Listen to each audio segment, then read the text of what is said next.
going on, everyone? Today we're going to be learning how to make English muffins. These are super soft and super easy to make. Let's get into it. Begin by weighing out 2 cups or 297 grams of all-purpose flour. To this, add a 1/4 teaspoon of salt or 1.4 grams. Next, you'll add a 1/4 teaspoon of yeast or mix this by hand and then set aside. Grab a small sauce pot and measure out a 1/3 cup of milk or 2.7 ounces. To this, you will add a 1/3 cup of cream or 2.7 ounces also. Not shown here, you will also add a 1/4 cup of water or 2 ounces.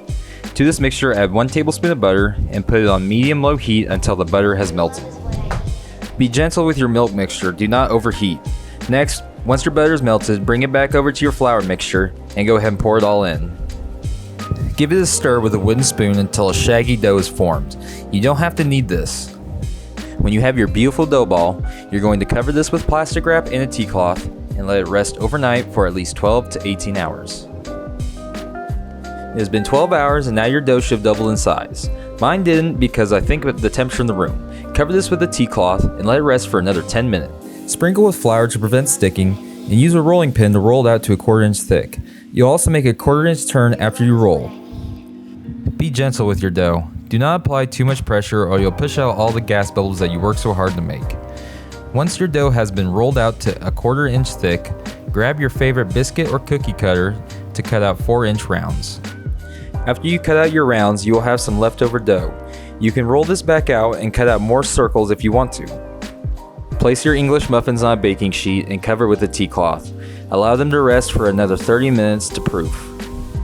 After you proof them, place them in a non-stick skillet or cast iron for 5 to 7 minutes on medium-low heat, and then flip them over with your hands like a badass, and then allow them to cook for another 3 to 4 minutes or until golden brown. And that is it. That is how you make homemade English muffins. And what would be English muffins without a little bit of eggs benedict action? Cue the B-roll.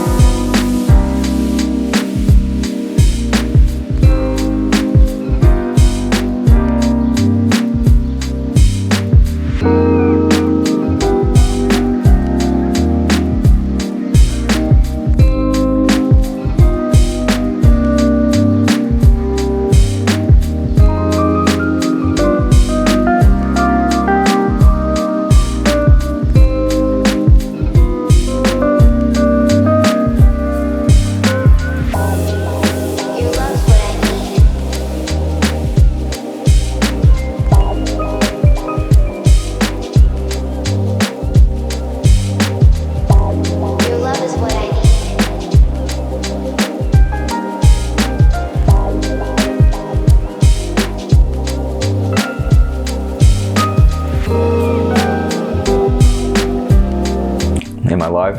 Yes. Oh, hello everyone. That is how you made English muffins. Pillsbury Farm, you ain't got nothing on me. I'll get you any day. I'm bread daddy now.